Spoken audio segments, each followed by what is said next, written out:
Susar, herkes susar, her yer kural.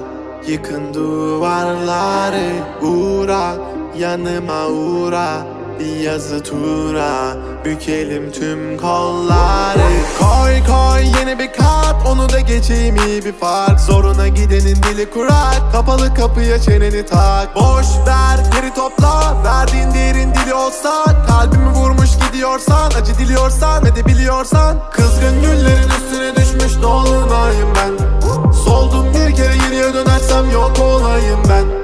Koştum bir firara, beni ölmezsem yine ara. Kara kış gibiyim sobalara, bizi doldursun odalara. Kızgın güllerin üstüne düşmüş dolunayım ben. Soldum bir kere geriye dönersem yok olayım ben.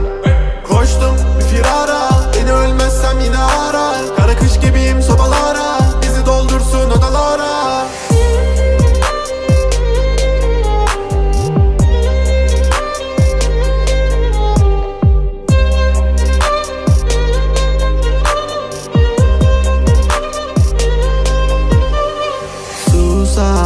Herkes susar, her yer kural. Yıkın duvarları, uğra, yanıma uğra. Bir yazı tura, bükelim tüm kolları. Normale döneceğim, hayatım versin istediğimi. Zorlama düşerim, şeytan duymasın dinlediğimi. Koy baba gitsin fırlavan, zorlama kadere trip atma.